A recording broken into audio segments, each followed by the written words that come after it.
Hello to all of our wonderful listeners, and welcome to the Thwibben Boys podcast with me, Simon, and my co-host John. Hello. And we are here to talk about Part 2 of Babylon 5, Season 2. That's correct. All right, Johnny. And for the first time ever, we are now both speaking on professional-grade microphones. I just hope it sounds professional grade. Like we said, it might not exactly improve the quality of our show, but it will improve the quality of the audio. It'll make our shit sound awesome. Yep. You can't polish a turd, John. Well, according to Mythbusters, you can actually, which is good for us. Excellent.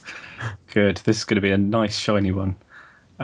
So I'm sure you wouldn't be listening to this if you hadn't listened to the last half of Season 2. We reviewed episodes 1 to 11 recently, and now we are reviewing episodes 12 to 22. It's too many twos. I'm getting confused by all the twos. And in case you have for some reason jumped in at this point, just as a bit of background, I am a Babylon 5 newbie. Up until a couple of weeks ago, I was basically slagging it off whenever anybody mentioned it because I'd watched Season 1 before and didn't think it was very good. John has loved Babylon 5 since he kind of first saw it, really. You had kind of similar opinion to me, and then you sat down and watched it and became obsessed with it. I also hated it, but I was forced to watch it 12 years ago and fell in love with it, as happens to everyone, or seems. Yes, kind of similar to me. So yeah, that's the background. We're just going through my experience with Babylon 5. Excellent. And I'm vicariously reliving it through you, which is great. Yes. So what we're doing is we're just going through the episodes. We're reading a short synopsis of each episode and then anything we've got to talk about in each episode. Some of them, there's not going to be much. Some of them, there will be. So I think the next episode is Acts of Sacrifice. Yes. The escalating Narn Centauri war begins to have strong repercussions for Babylon 5, and a diplomatic dilemma with the Lumati spells trouble for Ivanova. I love the Lumati plot in this one. Yeah, it was a little bit of a at a time in which the story is becoming quite serious. It was quite good to, let your hair down with a bit of a stupid plot, really, that had some genius kind of dialogue moments and reactions as well. Just this whole idea that when they're talking about how he won't talk to Ivanova directly because he sees her as insignificant to him, as a lower being, and so he's talking through what is translator. Yeah, that's not the word he uses though. It's I can't remember the word he uses to describe him, but it's in second time we've brought this up in these shows now, but in Arrested Development where George Bluth is talking through that guy who just walks around repeating everything he's saying into the microphone. It's like almost a middleman, isn't it? Yeah, and he reminded me, for any British listeners, he reminded me of Ronnie Corbett. This guy, I think he was called Tack or something. Okay. Now, I read somewhere, I might be mistaken, I think I read a little bit about this actor the other day, and he's a musician, and he had some kind of input into the soundtrack of Rocky IV. Right. Which is one of the 3 greatest soundtracks ever recorded. Is that the one that Vince DiCola did work on? Yeah, Vince DiCola is one of the most amazing musical geniuses of all time, and he was in charge of the Rocky IV soundtrack. But yeah, this guy had some kind of input. He wrote one of the songs or something. Oh wow! There's no easy way out, no shortcut home. Anyway, so yeah, that was really I like the political angle at the end of this, where he was like, whereas we just look down on other species, you've actually found a way to look down on other strata within your own species. That's brilliant. I'm going to take these ideas home. So this was basically Ivanova showing him around the whole station and a part of the guided tour is the down below, where the lower classes live, basically, and the general population, basically, isn't it? Like Well, the kind of people the that drifters, well, the drifters and stuff like yeah, that. they've come to try and find a life, and it hasn't worked out. Yeah, and basically, is it? Did you say it was Luminati? Not Illuminati. Lumati. Lumati, nearly. Yeah, the Lumati, they don't see it the same way as Ivanova. They see it as a sense of pride that these disgusting lower class beings have been stripped away from the upper class and basically pushed down into the mud, completely separated, don't interact with the upper classes because, as we've kind of said about before, the Lumati are very big on. Well, they're a very kind of arrogant race. They only they only interact with people that they see on the same level as them, like socially and intellectually and politically and stuff like that. So they when this Lumati sees down below, it creates a respect in him Yeah. for Ivanova, which then makes him talk to her directly. And Ivanova's trying to desperately to dissuade him from taking these ideas home. Yes. I've got to say, I've always found although it is a lot of fun, I've always found the sex scene in this episode highly embarrassing to watch, just because it seems to be so close to what. What's her name? I can't remember her name all of a sudden. I keep blanking on people today. Ivanova, the actress. Yes. That's exactly it's very close to her having an orgasm. Now the thing is, John. And the thing is if like it's the kind of thing where your wife's going to come in and go, "What are you watching?" Isn't it just like every shower gel advert in the world, though? Yeah. I mean, I'm not saying that she dances around and does all that stuff, but some of the other stuff's quite, just makes me slightly uncomfortable. It was. I mean, it was uncomfortable for a couple of reasons. It was uncomfortable for that, and it was uncomfortable just because it was a really like I was slightly alluding to this in the Guardians of the Galaxy review that we did, in that I get really uncomfortable when I see an uncomfortable dance. Right. And I found this dance, it was just a really awkward dance, and I felt so uncomfortable watching that. And that was the main bit of discomfort for me. But it was a funny end to the plot. Yeah. Yeah, definitely. There's loads of other stuff in this episode. Is this the one where Jakar had a kind of interesting fight? Yes. Showing 1990s television choreography at its best. He was fighting like somebody from Tekken, but I can't think who. Like King or something. Right. We had some Londo stuff in this. I think this was the first one he wore his darker suit. Mm-hmm. And was this the one where he was really lonely and Garibaldi went for a drink with him at the end and was like, "We're all scared of you"? Can't remember. Was it this one?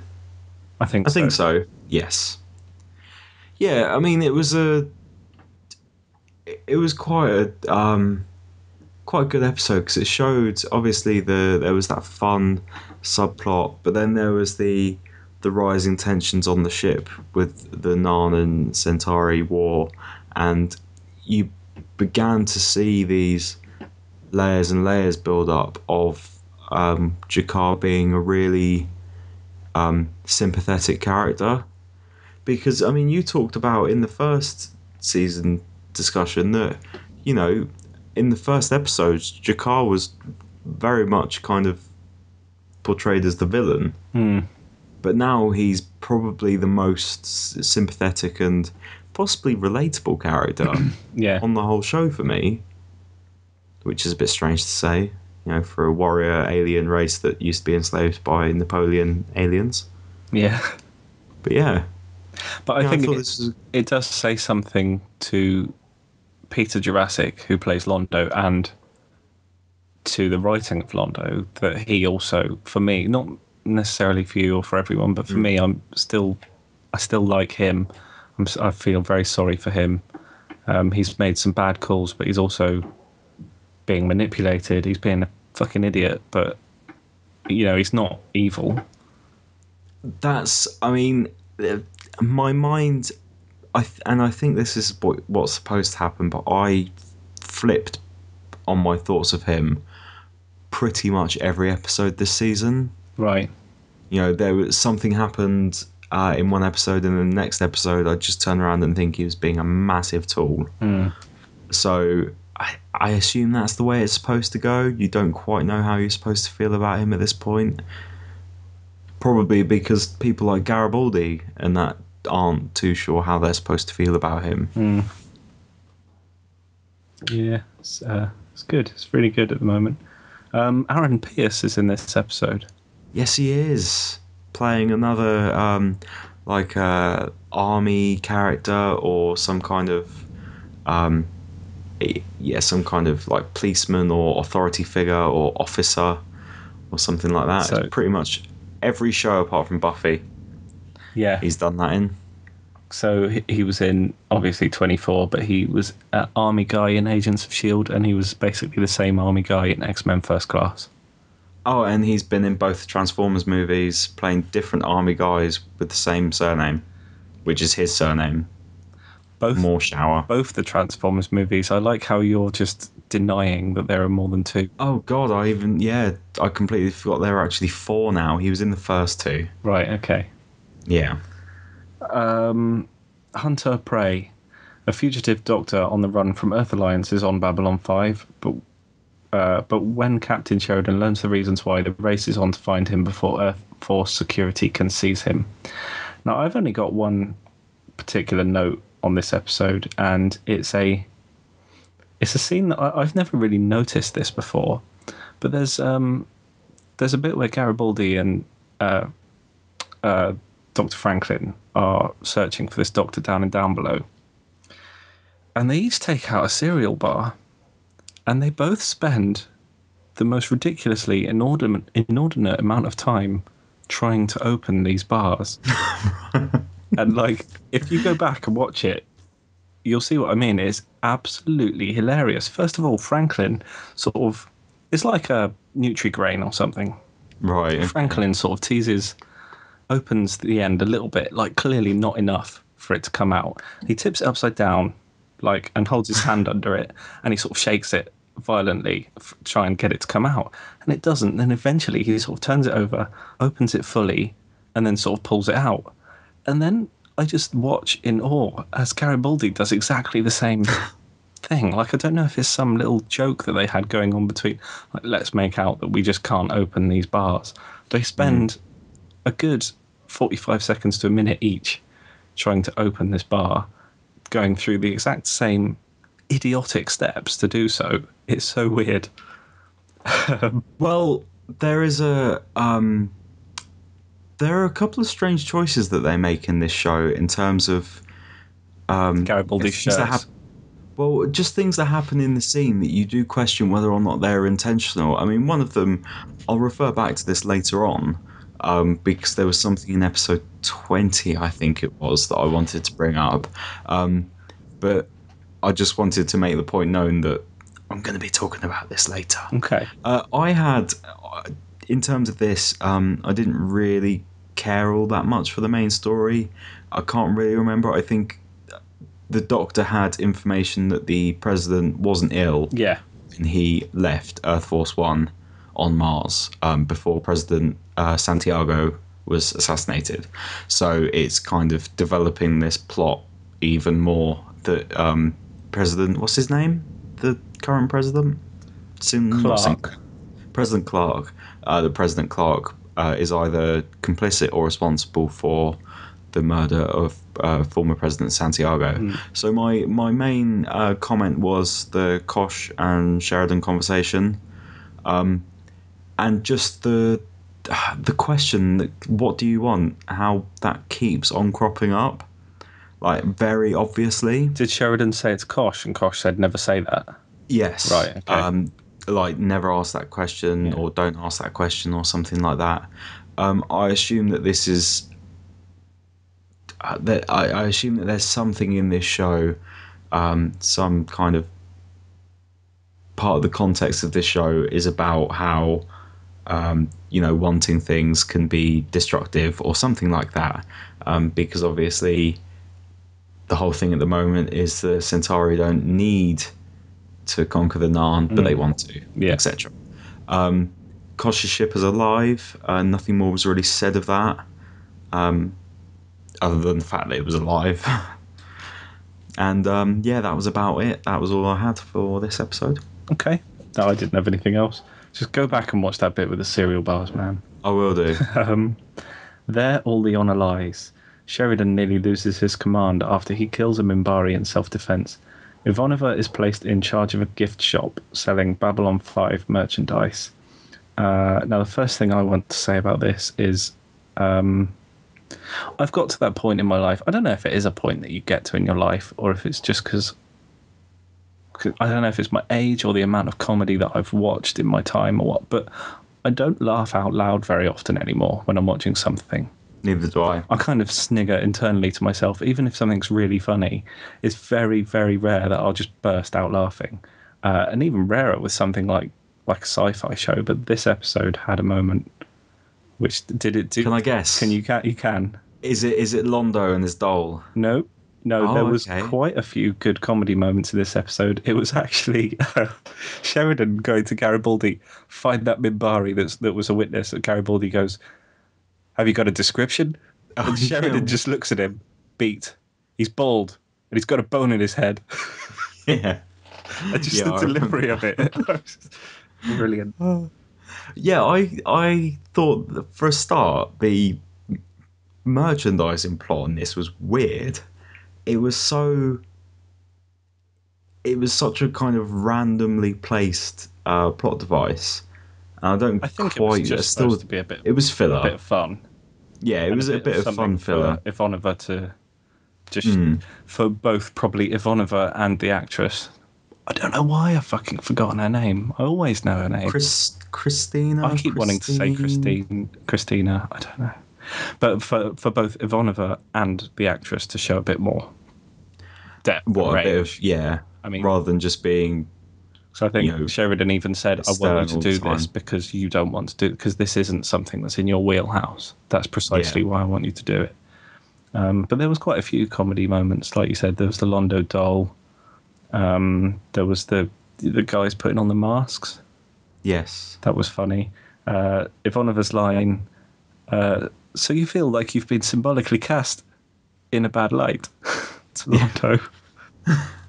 And of course, the Babylon 5. Yes. I probably would have gone with Babylon 5, but... Babylon 5 actually works much better. Yeah. Babylon 5. I thought that probably my favourite scene of this episode was Veer, when he was talking about... because part of this episode was Londo had been informed by Centauri Prime that he was being given a new aid, and Veer was to be sent back. I really like the scene where they're at the bar, where Veer was basically talking about how he was caught between fire and flood and stuff. You know, he was caught between. Basically, that's pretty much their version of caught between a rock and a hard place, isn't it? Yeah. I just think that. I mean, I said this in the last part, I think, but I really like that Veer could easily have been a comedy sidekick, especially, and he has been at some points, but they're actually giving him an awful lot of depth at the moment. Yeah. And that kind of comes into play almost in tandem at one point later on in the season. So I'm really liking that character. The main plot, I liked how the main plot built on obviously Sheridan's the way the Minbari feel about him as Starkiller. I was a bit surprised by Delenn in this episode. she seemed a bit cold. Yeah, When Sheridan wanted to find out what was going on, Delenn seemed unnecessarily harsh to him. yeah, So I was a bit taken aback by that. I kind of like the idea that that Minbari, the story that Minbari can't lie, otherwise they'd lose honor, but they can lie if it assists in preserving the honor for another one of their clan. I quite like that, but I mean that plot was a little bit kind of throwaway, but I did like the Veer stuff yeah. in this. That was my main takeaway from it. I didn't notice this upon watching it, but the lawyer that turned up to represent Sheridan Yes. was season 1 Natoth. Okay. Oh, Yeah. I don't know why you'd notice that. No. Well, I'll come on to a similar situation earlier that proves that you can, but later, I mean. Sorry. And now for a word. ISN arrives on the station to film a documentary of the station and crew. I just want to go off on a very brief tangent related to this episode.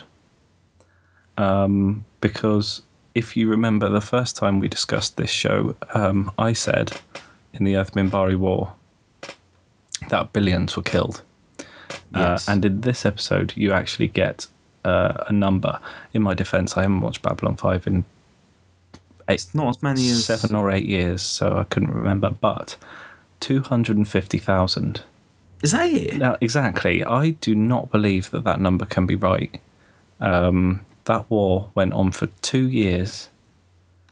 And a galaxy-wide war. yeah, and there were, I believe, the Minbari basically took out every human outpost on the way back to Earth, fighting ships the whole time.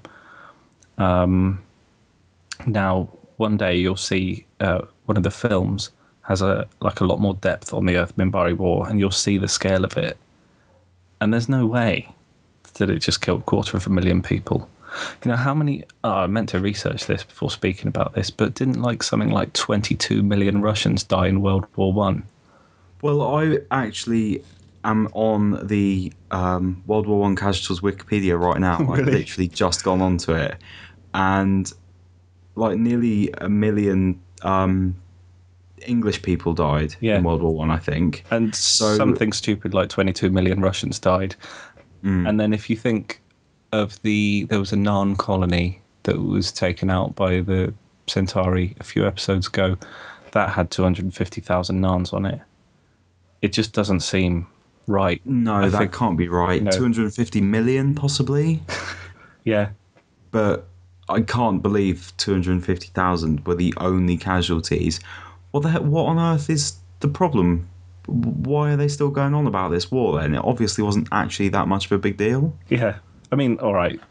It would be horrible if 250,000 people died tomorrow, but there's lots and lots of conflicts we've had on Earth being bigger than that. So, it just doesn't seem right to me. I think JMS might have made a mistake on that one. Yes. I mean, if you think about human population by that point, it's probably about 14 billion. There could easily have been a couple of billion lost. Well, I was going to say, if you think that at that point, would the Earth population have moved off into different planets as well? Yeah, we'd been in space. We'd been in space for 150 years, so colonized all over the place. So more than 14 billion, possibly. Yeah, that's the thing. So I think that's off, really off. You should tweet it. Has JMS got Twitter? We should tweet him. Really? Only 250,000? Really? Really? Anything else on this episode? I think it's quite a good episode. I thought it was a fun episode. I liked there were a couple of interviews with people on CNC, with Ivanova standing in the background. Yeah. While they were kind of almost reciting something that they'd been told to say. And she's kind of staring over at the corner of her eye. I thought that was quite funny. Oh, yeah, that guy, the guy, nothing ever happens here, and it's all very calm. Yeah. And there were the really cheesy Psycore like registration videos Yeah. towards the end, weren't there? That all reminded me of Starship Troopers a Yes. little bit. Yeah, you're right. Yeah. Johnny? What is it, Johnny? um, did you notice there was some subliminal messaging? Not really. Obviously, it wasn't that good, At the end of you might have blinked or or it something. was very good. At the end, I can't remember what it says. I didn't actually look it up or pause it myself this time. It says something like Cora's mother, Cora's father, or something. Oh, okay. Just flashes up on the screen very quickly. Right, okay. So if I go off and join the Psycore at some point, then you know it worked. Yeah. Yeah. Okay. Anything else on this one? No, that's it for this one. Okay. Because we've got a big one now. In the shadow of Zahadum, Sheridan discovers that Morden has a connection with his dead wife, while Nightwatch, a new agency on Earth, is trying to recruit new personnel. Dun dun dun. Bum, bum, bum. I am very surprised that this episode happened so early on. Yeah? Yeah. I've got to admit, not- I was surprised myself when I got to this. I was like, what? They figured out who Morden is already? Well, it's not just Morden, it's everything that happens in this episode. Because, I mean, you've just touched on the quick synopsis, but there's a lot more to it than that, obviously. There's everything with Kosh that you find out as well. So I was really, really surprised because, and that's one thing I've got to give to this show, is that they have really, there was no build up to anything. They've gone straight into it, and a season and a half into the show, we're getting really dramatic events that you might actually consider would only happen like 4 years in, maybe in other shows. But here it's kind of, they're really digging into it straight away. Yeah. Yeah. They're only just starting, really. I know, and that's the thing. Like, I'm really interested because I thought Morden would be a villain all throughout, and I assume he will be, but I didn't expect him to be discovered quite so quickly. Yeah. Because at the end of the day, he's only actually been in like 4 episodes. Yeah, something like that. Maybe, or something. So the stuff about Kosh, because it's been like a week and a half since I watched this, remind me that this is Kosh telling Sheridan that he has to let Morden go, and as a result of forcing his hand on this issue, has to explain to him why. Yes. Basically, you find out that Kosh is an old god, which is pretty big news. Well, an old one, but yes, essentially but basically, godlike. essentially a god. Yeah. It's almost like the Celestials in Marvel, or the like the gods of New Genesis and Apocalypse in DC. It's like the beings before, kind of thing. Yeah, the ancients, the Yeah, Gallifreyans.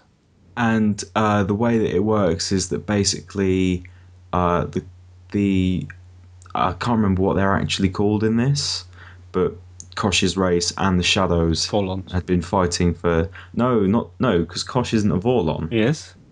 No, he's masquerading as a Vorlon. No. No, he's masquerading as a Vorlon, John. That's what they said in the episode. No, what? No, they didn't. The Vorlons aren't the old gods. They said that Kosh was the only one left. Ah, they did say that. Hang on, I'm confused now. Kosh is masquerading as a Vorlon. I'm 100% sure of these events. Right, we're going to do a quick Google pause. We'll be right back. Hello, listeners. We're back. I've just done a little bit of Googling. This is, I would have been very surprised if I've been watching Babylon 5 this whole time and I've been wrong about this. But Kosh, Simon, is a Vorlon. And Right. the Vorlons are, as explained in the episode, The Vorlon species is a member of the first ones, a group made up of the earliest species to gain sentience in the galaxy. When in the presence of other species, Vorlons wear encounter suits. So he is a Vorlon, and the Vorlons are essentially a race of basically old gods. Or very, very old, very, very advanced, very powerful. But Delenn said there was only one left. You're right. So Delenn said there was one left, and then Sinclair went, well, where is he? And then she turned to Kosh. you are correct. So actually, I do not understand that line, and I can totally see how you have been confused by it.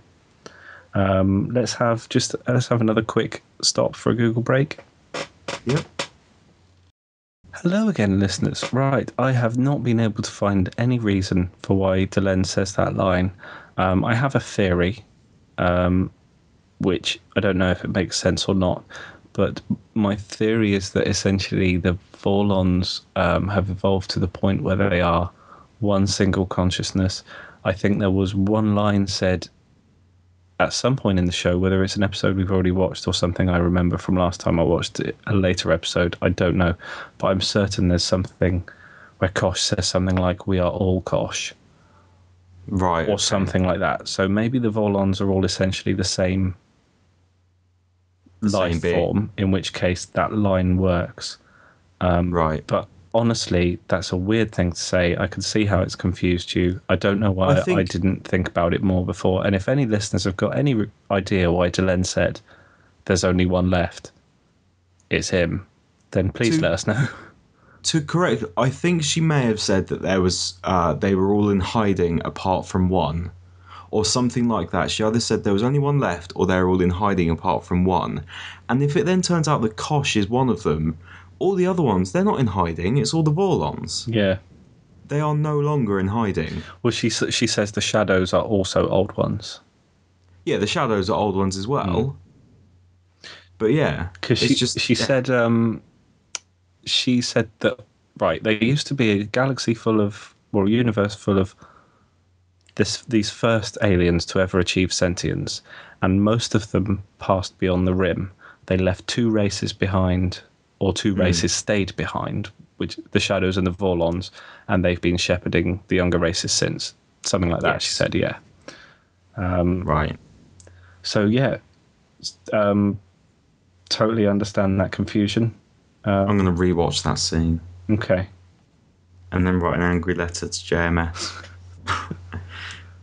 Remember that thing you wrote 20 years ago?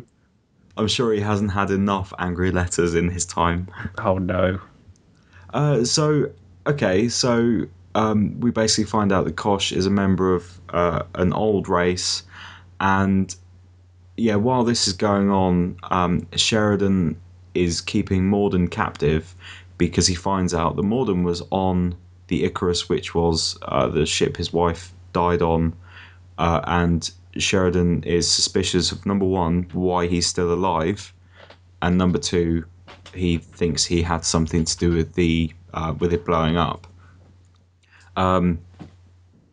During this time, Garibaldi quits as chief security officer because he sees Sheridan becoming more and more erratic in the way he's treating Morden, and Sheridan's not being professional as the captain of Babylon 5, basically. Yeah. And Garibaldi can't be complicit in any actions that he takes.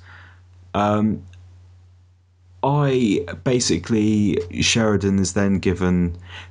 is told about the shadows, he's told about Morden and the shadows, and he actually manages to see some by viewing a different infrared or video frequency. Yeah, by viewing a video in infrared, and he sees that Morden is basically shepherded by two shadows or three shadows all the time. Now, I really liked the Coventry story that was told in this. Yeah. This came at a time in which Sheridan was debating whether or not to release Morden or keep him captive. If Sheridan released Morden, it would be potentially leading to the destruction of further destruction. But if you kept him captive, it would potentially alert the shadows to the fact that that Sheridan and Delenn and Kosh and everyone are onto them, because at the moment they're operating in anonymity. Yeah. And so Sheridan gave this story about how during World War II, us Brits, us plucky Brits, we intercepted communication that the Nazis were planning on bombing Coventry. Or Coventry, as he says. Coventry, through the and we intercepted that with the Enigma code. The problem was that if we were to warn Coventryans and try an evacuation or try and stop the Nazis, then it would alert the Nazis to the fact that we had broken their code. And D-Day would never have happened. Yeah, and so it was, do you sacrifice one town in order to retain such a huge advantage over your enemy? It's like Mass Effect. Yeah, basically. And I mean, I wikied this actually straight after the episode. I went online and wikied that story. It was quite interesting. Apparently, it might not actually be true. Oh, really? I've always assumed. Yeah. I've always just assumed it was. I've learned all my history and facts from sci-fi and fantasy shows. There's a debate over whether or not it was actually known that it was going to be going to be bombed. But some people, that not official historian books, but historian kind of accounts of World War II say that it's true. Some others say that it wasn't. Okay. So who are you going to believe? But I thought this was a very Sheridan focused episode, and I thought this was probably one of the first ones where he kind of clicked for me. Yeah. Yeah, I thought it was really good. Morden being his slimy self. I had a conversation between Veer and Morden as well. Yes, that's right. Yes. About wanting to see his head mounted on a spike, and then he's going to wave at him.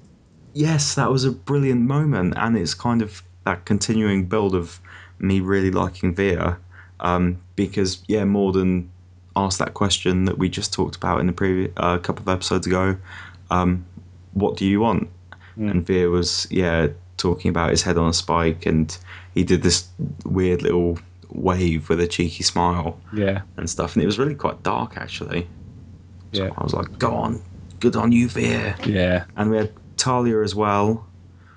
She saw Morden, and she saw like the shadows surrounding him. Yeah. Is it Talia or Talia? Talia gives Sheridan such a slap in this. Yes, because he tricked her, didn't he? It looked like it genuinely hurt. Yeah. I was quite impressed that Bruce managed to keep rolling on that scene. I've rarely seen a slap that hard. Took his face off. That was cool. So, Knives. An old friend asks for help from Londo. Sheridan is possessed by a strange creature. I've only got one word written down in my notes for this, and that's Jacob. Do you know why? Londo's friend is Jacob Carter. Twinned with Salmak of the Tok'ra. Yes. Oh, I didn't realise that without the baldness. Yeah. Yeah. And just while we're on the subject of a Centauri kind of focused plot, what is the significance of the hair? I've been meaning to ask you this for a while, because obviously the Emperor was asked whether he was going to wear his wig, and he said he was beyond such frivolities or something. Yes. It's just a. Is it just a status symbol? I don't know if it's a status symbol. It's just like in sort of, Victorian England, where you wouldn't have gone out without a hat on, or like if you're it just wasn't done. If you're a punk, you've got a mohawk. Yeah. Yeah. It's, it was just proper to wear a hat outside at one point. You just wouldn't have gone outside without a hat on. It's like that. I mean, I assume with Londo and Veer, etc., it is hair. But the Emperor obviously is balding, so he's got like a wig. Yeah. No, that's cool. I didn't know. I just didn't know whether it kind of denoted some kind of status or position. No, I don't think like the higher it is, the more powerful you are or anything like that. No. Don't think so. Okay, so we had Sheridan got infected by a virus and did some stuff. I didn't really care about that. And yeah, Londo's friend Jacob Carter visits, and it turns out he's been targeted for death on Centauri Prime, and he's asking for help from Londo. When he discovers that Londo is complicit in the kind of capture of the Empire by Reefer and his cohorts, he challenges Londo to a duel to the death, something which happens in way too many alien races. A duel to the death. We don't have it, basically. Londo wins, and it turns out that this was all actually a plan because the victor of the duel to the death, he adopts the family of the loser. Oh right, yeah. Into his family name, and so because they become Malaris by battle to death, then they can no longer be targeted by Reefer and his men and stuff. And I thought that was quite cool. I thought it was it didn't feel like an out of place kind of switch around. No, it felt like quite a nice moment. Yeah. I was quite surprised to see Londo win. Actually, I've got to be honest. Well, not that I thought he was going to die. He's one of the main characters. Yeah, but as you just pointed out, his friend meant to lose. Yes, yeah, I know. But Londo, apparently, he was known as a fighter in his youth. He even had a nickname. I can't remember what it was. It was like crazy something, because he used to fight like some kind of animal, like a wolverine or crazy something. Crab. Crazy crab. But yeah, the Sheridan plot, I'm not really too fussed about it either.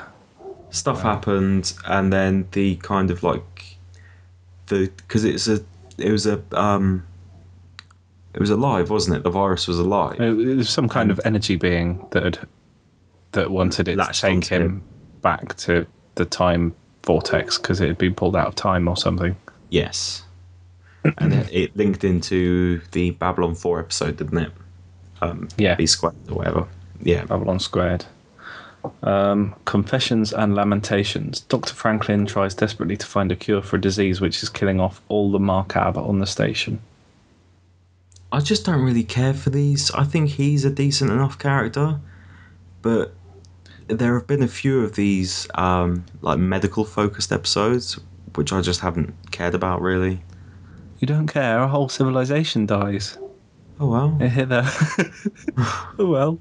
Shit happens. It hit their homeworld and their colonies as well. Now there's none left.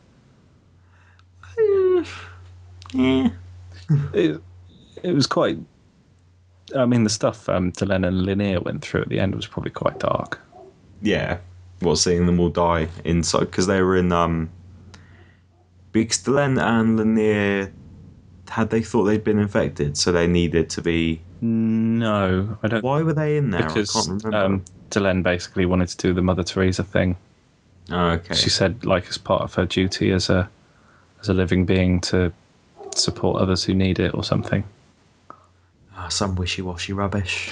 I mean, there's something that I did think about in this episode, which is kind of relevant to the whole series, but it was only in this episode that I really started thinking about it. But it's how impressive the scale of the makeup is on this show. And I was thinking back to, I think it's Angel, at the end of season 2, when they go to Krevlon Swath's dimension. And in all the special features and that, they're talking about what a big deal it was that they put makeup on something like 50 characters for like these 3 episodes. And like, but they do that every episode. Babylon 5 is and every more. episode. Yeah, more. Like there was huge numbers of Markab walking around, and you could tell they were all in the full make. It wasn't that they'd just done a crappy version of it on the background ones. They were all in full makeup. And generally, every episode as well, I've noticed little things like you'll get Sheridan and Delenn walking along a corridor, and just for a split second, an alien will walk only through a corner of the frame. Like an alien or two will just walk corner of the frame just to give it a kind of lived-in feel. And that guy spent 4 hours in makeup. Yeah, just for like 1 second or less on camera. I was thinking, Really impressive. this in terms of the Narn, because we've talked about how Natoth's actresses, so many of them quit because of the makeup. But then there are scenes where there are like 15 Narn, and all of those people had to go through the same makeup process as these actresses. I'm not saying that they're like wimps or anything like that for quitting, but it's just strange how a succession of people for the same character had such issues with it, when there are just so many. Like there's the there are a couple of episodes where there are a good dozen Narn on screen at one point. Yeah, there's not that many recurring ones. There's only really Jakar in terms of recurring Narns that I can think of. And I think, he obviously, it was as uncomfortable for him as it was for anyone else, but he obviously wanted it more for whatever reason. For example, that he was creating this character that he was in love with, and he saw the benefit to it, the upside to it, and enjoyed it despite all the hassle. I suppose it's like, Ron Perlman and Hellboy. He'd quite happily do that again. Yeah. Even though it must be a nightmare. Yeah, I suppose, yeah. But yeah, okay. Divided loyalties. Lita Alexander returns to the station, convinced there's a traitor on board, and Ivanova makes a startling revelation. You must have loved this episode. Right. I have some comments on this one. Number one, I'm glad she's gone. Number two, really confused about the fact that he just let her go. Yes, I've got that in my notes. I didn't understand. You just had like Ivanova walking into her quarters and she was packing up. Yeah. I was like, well, hang on a minute. You've just found out that she's a sleeper agent and that she was likely to do bad things. And it's the fact that like her natural personality kind of came across as criminal. So I just couldn't believe that they just were letting her go, letting her pack up and leave. Well, no, because the sleeper personality isn't the real one. I think the sleeper one is the fake one that's been built. The one that came out was the fake one. The one that came out was the fake one? Yes. See, That's how I read it. I think they explained it in such a way that it wasn't clear, and at first I thought they meant the way you'd taken it, but something else was then said later, probably by Talia. Because there was something earlier was said about how the Talia that we knew wasn't real. And that may have been by Talia who said that, so maybe we aren't supposed to kind of trust what's said. But yeah, I was very surprised when I saw her just packing up. I thought that she'd have been arrested or something like that. Yeah, no, I've got that in my notes, but then I suppose thinking about it a bit more, I'm not entirely sure what they'd be able to do about it, because wasn't she placed by someone in EarthGov? Yes. Although she essentially seems to have, depending on which way this personality goes, which one is the real one, she essentially has committed murder. Yes. Possibly. But yeah, you're right. I was like, what? Surely she's going to be in the brig, but no. Yeah, was this episode set up to kind of make you think that Ivanova and Talia liked each other? They were sleeping together in this episode. What, the characters? Yeah. I didn't notice that. Really? Maybe I just missed that bit, because yeah, I've got it written down that like it just very much seemed that, because no, didn't she only stay in her quarters because there was something going on in? Well, that was why she went round there. Right. Yeah, They'd been getting on. She said, "I've got nowhere to stay tonight." She said, "Come and stay around mine." And then I think it was inferred, but not entirely made clear. Right. Maybe I missed the inference. There were things that happened where I was just like, well, is that where they're going with it? It wasn't very, very clear, but it was like, I think, was it Talia was in bed and she had her hand in front of her on the bed, and it was almost like somebody had been there and got up. Right, yeah. And then there's a bit where Ivanova seems really Talia's upset at just the had end. a shower and stuff. Oh yeah, and there's a bit when Ivanova's gone to see her when she's packing, and she seems really upset about it. Yeah. In a kind of non-Ivanova kind of way. And there was the bit where Ivanova reveals that she's a latent telepath. but it's almost building to the point where she's going to be saying something else, like that she's kind of, you know, that she's gay. Ah. That's like, it very much felt that that's where the episode was kind of leading to me until it came out that she was a latent Oh, telepath, yeah, I had not picked up on that. and it kind of like, it felt Parallel. like maybe they were trying to provide some context of how Ivanova might be feeling, Yes. if you get me. Like being in the closet, so to speak. Yeah, I had I not kind picked of up on that. did we know before now that Ivanova was a latent telepath? Because I felt like I knew a long time ago. There have been hints. You may have picked Right. up on the hints. I mean, Yeah. basically, all we know about it is that she gets psychotic when anyone suggests scanning her. Oh, and she talked about a connection between her mum and her, didn't they? And she's talked about that a couple of times, I think. She's talked about her mum used to go into her head. She never said that she could do it the other way around. Right. Okay. But I definitely kind of felt like I knew that she was a latent telepath. It didn't shock me at all. Yeah, I don't really have anything more to say about this other than the fact I'm really happy. Yeah, I do. For whatever reason, I do prefer Lita to Talia. Although I'm not sure about Lita's the face she pulls while she's sending the password, like really cheesy stare. Oh, really? That was quite humorous. And there's a bit, but okay, it can probably be explained. But Garibaldi flashes back to a couple of things that he never witnessed. Right. Okay. Like what? Well, there's like, I can't remember what the other one is. There's a couple of bits. Well, I think one of them is something that happened in Talia's head, and then it's something to do with that mass murderer that she went into his head, and like Garibaldi basically flashes back and he sees what Talia experienced in that guy's head, and then also he sees the bit with Kosh and the vicar. Right. Do you remember that recorder? Yeah. No, both of those things I think Talia told Garibaldi about, so I think that's fair enough. But I did think it was odd at the time that he kind of did this. I remember those times, and then it just as if he was there.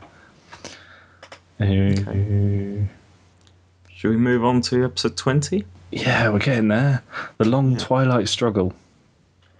A final bloody battle determines the outcome of the Centauri-Narn conflict and signals an even greater threat to all civilization. Dun, dun, Yeah. dun. This was...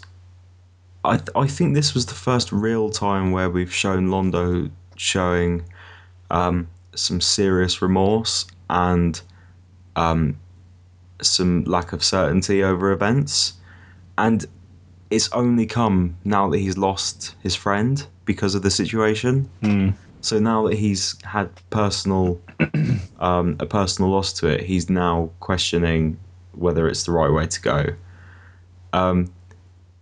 There was a really now earlier on. You were talking about the Nutri-Grain type bars, the cereal bars.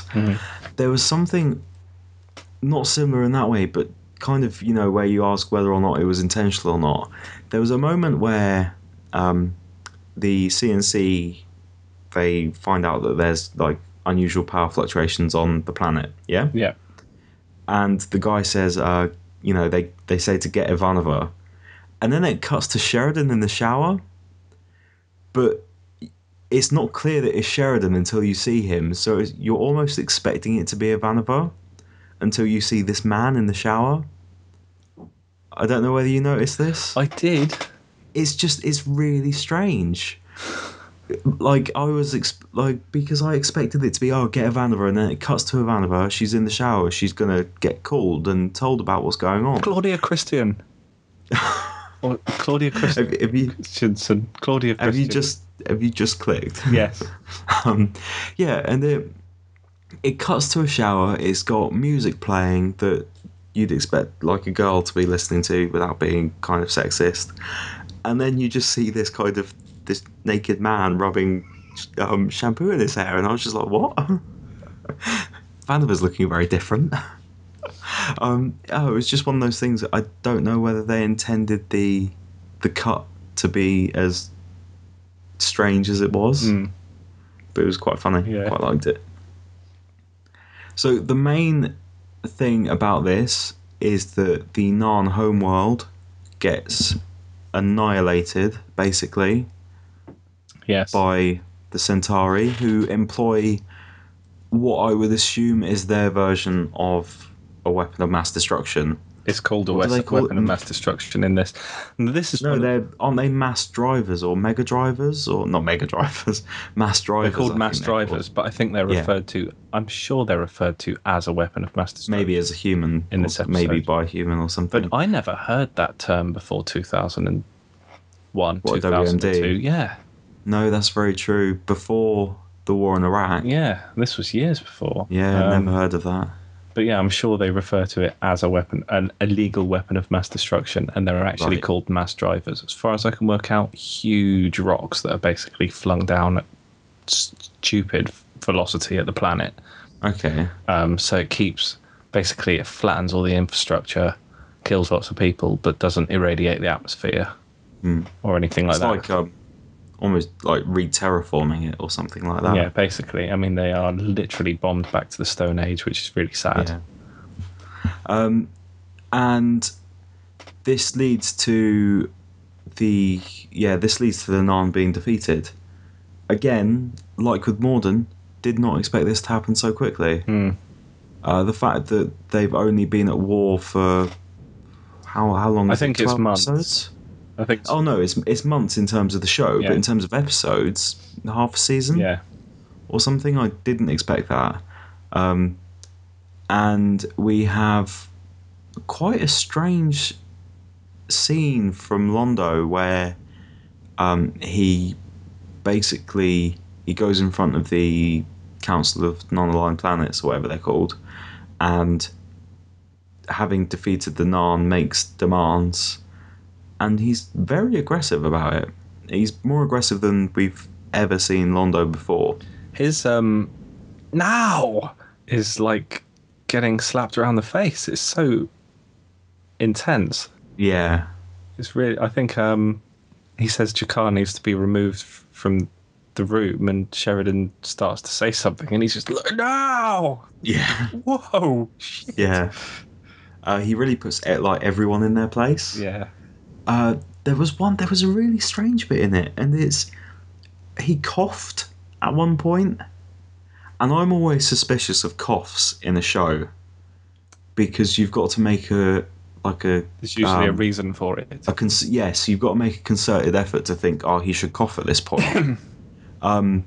Like that. Yeah, like he puts something down on the desk, and then he just does a like a kind of like Right. mouth clearing, like throat clearing kind of cough. And so I was like, is he ill? I'm getting like paranoid that he's been poisoned or he's picked up some disease or something like that. But I just felt like I'd mention that in case it does happen in the future.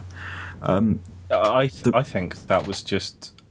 I think A bit of character building. I think possibly either it was just a little bit of colour added by the actor, or the actor just coughed and they decided to leave it in because it was otherwise so good, and because it just adds a It little felt bit of natural. realism. Like you say, you don't see stuff like that unless there's a Which story makes- point to it. Which makes you suspicious when it does happen. Yeah. Yeah. The other major story point of this is that Draal returns, except is it a new actor? Because Yes. they make various comments. They about how make he a looks comment different. about how he's the machine Younger. restored him to his youth, Yeah. even though it's blatantly a different actor. He's got the same wonderful voice that the other guy had. He had a sing-song voice, the last guy. I didn't for the season 1 discussion. I said that I didn't pay much attention to this episode, to the episode that tied into this, the one in which Draal actually became part of the Great Machine.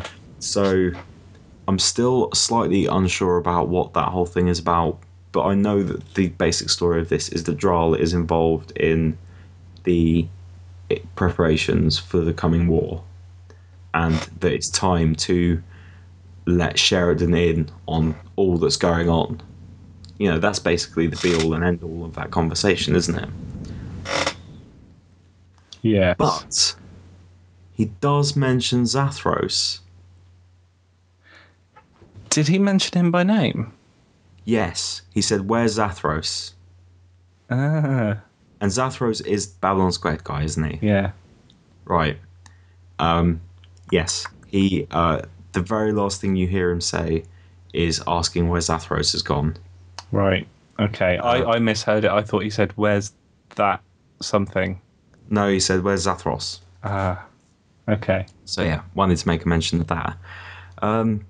And we have Sheridan meeting with the The Rangers. Rangers, Yeah.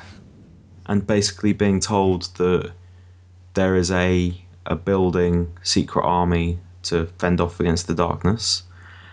And is it this episode where he goes to Kosh and he says that he's ready to learn to fight, or was that the no, that was the one where with Morden, wasn't it? Yeah, I think so. Yeah. Don't really think much else happened in this episode. This was very much a like a preparation episode. I felt it gave you a lot of information to kind of get all the pieces in the right place. This had one of the defining shots of Babylon 5 for me. I don't know if everybody has a different experience when they watch it, but one of the first things I always think of when I think of this show is the shot of Londo's reflection looking out of the ship as Narn's being bombarded. I've got that written down. That again, the kind of the effects are amazing in this, and I was definitely paying attention. I thought it was really brilliant the way that it had, like you say, his reflection as he was looking out, viewing because he wasn't viewing the planet, was he? He was viewing another ship, but he was viewing the cannons firing on the ship. So it wasn't even that he was viewing the destruction going on. It's that he was viewing like what his own people were doing. And what basically he's responsible for. Yes. Ultimately. I don't think he looked very happy. Yeah, I thought that was a great shot. Yeah. I did actually I don't want to be doing loads of this. I think it's a bit naughty because we're trying to give our own sort of opinions on stuff. And I did just Google that cough just now. And I haven't read too much about it, but I did just very briefly read that apparently it's very deliberately placed for some reason. Okay. So yeah, I can't think why myself. Maybe that will become apparent. Don't know. Oh well, glad I picked up on it at least. Comes the Inquisitor. Isn't there an episode of Red The Dwarf? Inquisitor. Is that the one with the shoes? Yes, it's the one where they face off against themselves. Yeah. Isn't it? Kosh tests Delen's allegiance while Jakar Used to go scrumping for cars. Sorry. Kosh tests Delen's allegiance while Jakar attempts to bring his people together on Babylon 5. I didn't like this episode. No, I don't think the episode is particularly amazing. There was one standout scene. Jakar and Veer in the lift? This is the one I was talking about earlier, where it managed to combine like Veer's depth and comedy. Yeah. It was absolutely hilarious. The fact it was a scene that had about a minute of silence or something, where Veer just had absolutely no idea what to do or say. But in the end, he just apologised. And I really loved the bit with Jakar where he cut his hand and he counted the drops of blood, as deaths, as non-deaths. Saying that nothing can be done for them. I thought that was a great scene. They're probably two of my favourite characters in the show. I do love how close I don't know if it was a special lens or something, or whether it was just that the camera was really close to his face, but when Jakar's face is just filling the screen, Yeah, and you just get how uncomfortable and fear is stood there. it was a completely blank stare. Yeah. There was no emotion in that face whatsoever. Sorry about In my terms coughs, listeners. They are not strategically placed. in terms of the rest of the episode, Jakar is trying to warn other races about the Centauri, saying that they will invade other other planets and subjugate other races.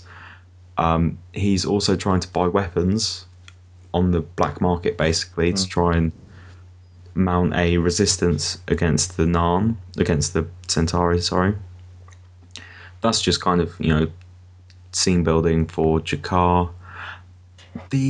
I really, really hated everything to do with the Inquisitor. Didn't enjoy it at all. Not even I the thought, reveal. what, that he's Jack the Ripper?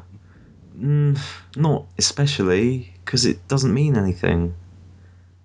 I didn't really care for that. I found it really strange that the Vorlons would employ something like this.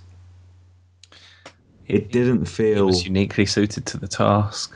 It I didn't know what feel you mean. appropriate at all. I think, to be honest, I've known quite a lot of people who are like obsessed with the legend of Jack the Ripper, and I imagine JMS might be one of those people as well. And I think this was his sort of fun little take on why we've never discovered who it was. Yeah. But I don't know. It felt very heavy-handed for what we know of the Vorlons. And the other thing is, nothing was gained from it at all. Kosh was satisfied that Delenn is the right one, and Sheridan. Yeah, but that doesn't mean anything. No, I agree. It's not great. I'll tell you what it's done. All it has done is bloody cemented to me that Sheridan and bloody Delenn are going to be an item. Yeah. Annoyed. Okay. Finale. Yeah, the fall of night. Earth reacts to the Centauri's rapid invasion of several worlds, but it's not what Sheridan expected. Amazing revelations are made about the Shadows and the Vorlons. We have Wesley's dad. Roy de Treese. Yeah, after we talked about him last month in what's it called, Game of Thrones. Yes, so he narrated the Game of Thrones audiobooks very, very well, and he's Wesley's dad. He's also known for some sci-fi show, but I can't remember. It's like Space Above and Beyond or something. John, I Something love how before Babylon 5. you've got to give context for mentioning Game of Thrones, but you don't give any for Wesley's dad. Oh no, everybody knows Wesley's dad. Wesley Wyndham Price. Yeah. Yeah, from Angel. He played his daddy. And he played Franklin. Not Franklin. Was it Franklin? What was his name? Can't remember. Who are you talking about? In this. What was the character? Oh, I don't remember the character's name in this. No, I just knew him as Roy de Treese. He also played the Pyromancer in Game of Thrones. Yes. Yeah, I can't remember his name. Began with H. Anyway, he played the head of like the Security Council or something. In this, he was visiting Babylon 5, and everybody thought that he was visiting Babylon 5 to investigate the growing threat of the Centauri, who had began and their war crimes and stuff. Who began encroaching onto other, like the Drazi and stuff. As Jakar had warned in the previous episode. However, it does turn out towards the end of the episode that, about halfway through, I think it was, wasn't it?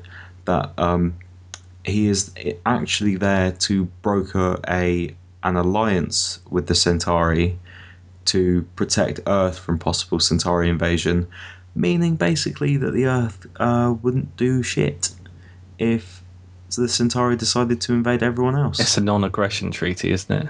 Yeah. Yeah. It's an alliance. Eartha seem to be they're showing themselves to be pretty spineless at the moment. Hmm. Seems like the only nice people, the only nice humans, are the ones on Babylon 5. So we got quite a cool space battle in this episode, and this was Oh only in yeah, the first half. yes. Did you notice Robin Sachs as a Narn?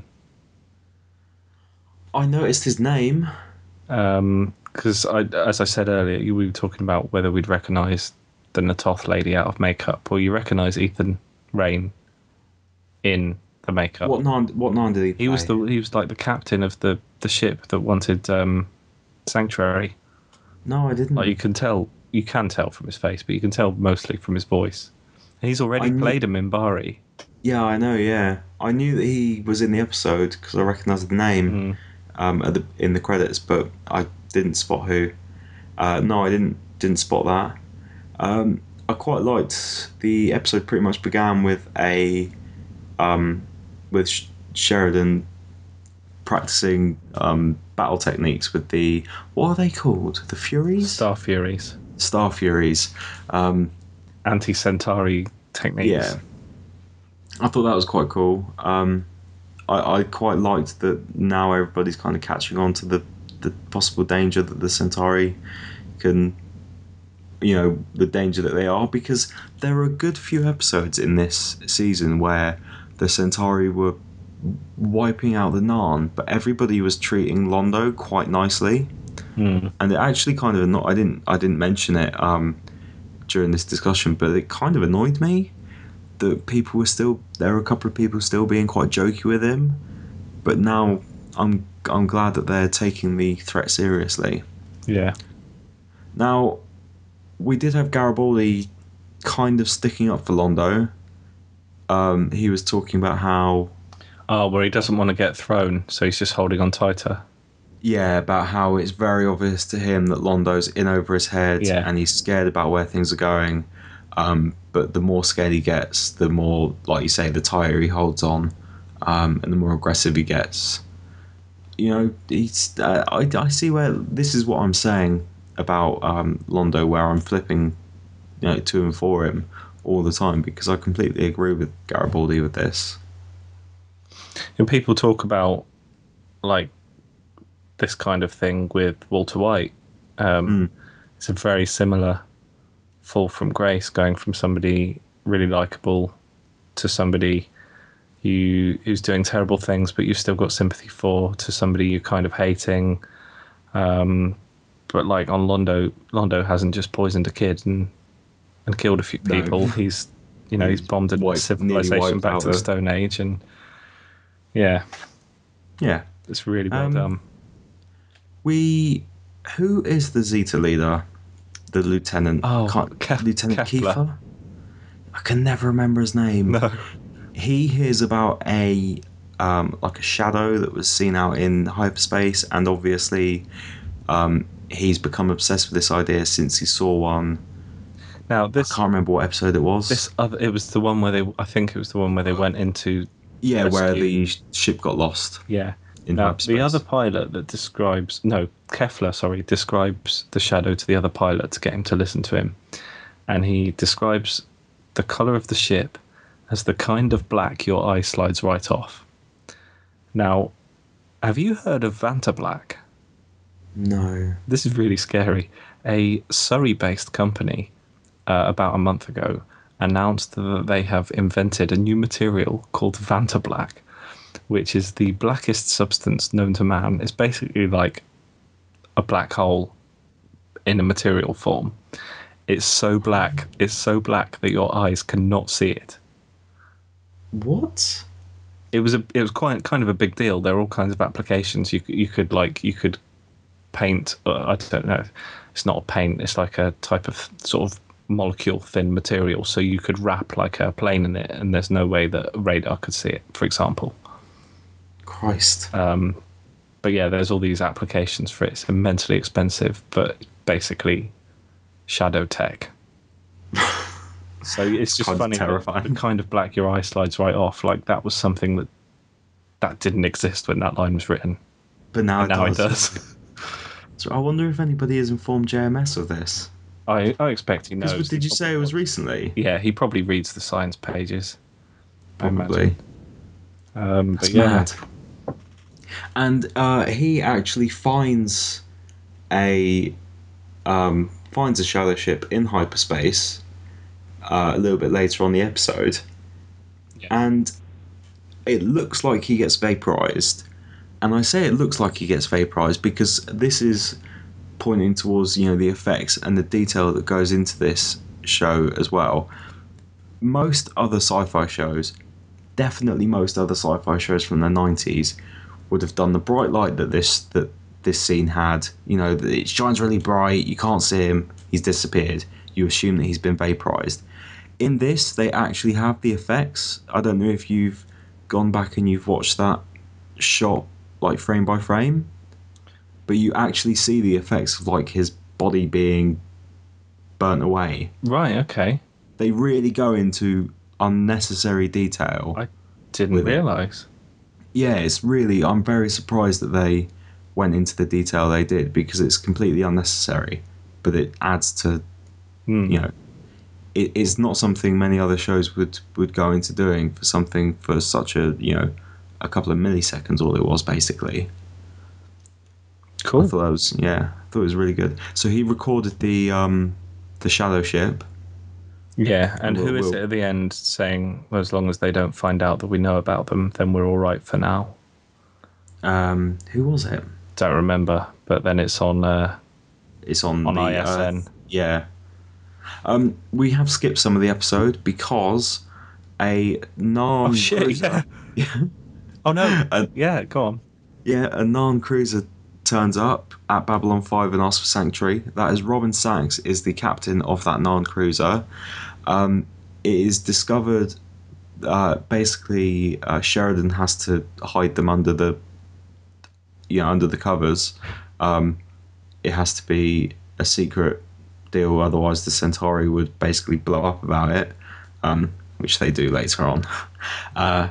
The Centauri find out and they send a war cruiser to intercept the Narn cruiser. Babylon 5, Sheridan decides to protect the Narn who asked for sanctuary, obviously. He puts a fleet of Star Furies in between the Narn and Centauri, and then the Centauri go and do something stupid and they fire on Babylon 5. I can't believe they did that. It just seemed really idiotic. They fired on everyone, basically. Yeah. And They destroyed one of the big strut things on the front of the station, didn't they? yeah, they did, yeah. And Close blast doors. and Open defense grid. it meant that they were able to enact the defenses that Franklin's dad put into use. Well, that he installed it, didn't it? Yeah. They didn't seem that good, though. I'll be honest. It took a while. Yeah. They had to fire quite a lot of things in order to take down that Centauri ship. But the Narn cruiser managed to escape through the jump gate, which is where Kefler then split off to go looking for the shadow. There's so much more of this episode. Yeah. Because I remember watching, because I'd kind of forgotten what happened in this episode, but I remember watching and thinking, well, that must be approaching the end of the episode now. We've just had a really big climactic space battle. I forgot about the whole last 15 minutes of this. Yeah, so Sheridan has to apologise to the Centauri. He's ordered, basically, presidential order, isn't it? Pretty much. By the Earth government. To apologise to the Centauri for blowing up one of their ships. Yes. And it's a hugely awkward scene where it is pretty much the only time in this show where they have gone into how long it takes to get from one place to the next. And it was to drag out the awkwardness of this. Sheridan, on his travels from like his quarters to where he had to make the statement, every place he went, there were Centauri. He couldn't seem to get away from them, and it was just they would all look at him. They all looked suspicious. It felt like something was going to go down. He got onto like a monorail car, which was floating basically hundreds of feet in the sky. And it turns out that a Centauri has left a bomb on the monorail car, which leads to the Really most obviously as well. He couldn't even Yeah. put it under the seat or something. He just... No. He just stuck it on the seat, plain view for Sheridan to see. But then it went off quite quickly after. It did, to be fair. And it led to the most hilariously bad scene this show has done. Where Sheridan he jumps out of the monorail car as it explodes, but from just above the ground up is low gravity, so he doesn't fall at normal rate. Well, no, it's not. It's due to the way the station spins. The gravity's all weird. Like in the center, Right, so as the closer you are to the center, then there's lower gravity. Yeah. Right. Yeah. So it basically results in Sheridan falling ever so slowly in really bad green screening, which is the early 90s, so you've got to kind of give them that. And then we get this huge reveal that Kosh basically ends up saving him, but it turns out that Kosh is pretty much the way I viewed it was an angel. Yeah. Kosh comes out of his containment suit, and every race sees him as their kind of interpretation of an angel. Yeah. And he flies up and he saves Sheridan, and puts him on the ground, etc., etc. And this kind of ties into that what was said before, where if Kosh were to come out of his suit, then everyone would recognise him, except they'd recognise him as their own kind of deity, so to speak. But I thought that was a really big moment, but I didn't really know what to do with the information, if you get me. No. Well, there's no real context yet for how it felt like that was a huge moment of the show. But I've not really got any context yet for how that might be important. Well, I mean, all of our legends of angels have been Vorlons, have come from Vorlons. Yeah, but that's not a new or surprising piece of information, just because of, well, the first one is the fact that we know that kind of they've been shepherding races, and the other thing is that that's been done in many other shows, possibly most since that, like Stargate obviously is a big one, where aliens coming down and being looked on as gods by the people who were living at that time. But it's not like a new idea, at least not watching it at this point in time. Okay. But obviously it'll become important later on. Yeah. So that's a wrap, isn't it? It was a bit of a it didn't have a crash bang finale. It felt like the kind of craziness happened in the first half an hour, so to speak, and then the next 15 minutes were actually quite slow. Yeah. But we got quite a lot of setup for the next season. Yes. Definitely. And the next season, I cannot remember what it's called. So this season was called The Cunning of Shadows. Let's just have a quick look. I cannot remember. Right, here we go. Point of No Return. Oh, wow. Something's going to happen then. Cool. I thought... Go on. Yeah, I'm just going to say I thought this was a really good season. Much better than season 1. I feel like I'm getting there in terms of being hooked. Cool. There are lots of... I mean, if we stopped doing this podcast now and I stopped badgering you, you'd still keep watching it, I think. Yeah, I would. Yeah. And that's maybe the kind of the important thing to take away from it, that now I'm not watching it out of some kind of necessity in order to talk about it. I'm actually wanting to carry on watching it myself for my own enjoyment. I'm really excited about season 3 because I haven't, like I said, I can't remember the last time I watched Babylon 5 all the way through. It's been 7 or 8 years. So Is season 3 the one you said that JMS wrote every episode? JMS wrote every episode of season 3. Now, I don't know if that's ever been done in an American TV season before or since, or written by one person. But if if I recall correctly, and from what everyone says, and I'm pretty sure that the whole season is pretty gripping all the way through. Okay. So I'm really looking forward to getting into that, which we will be doing before too long. So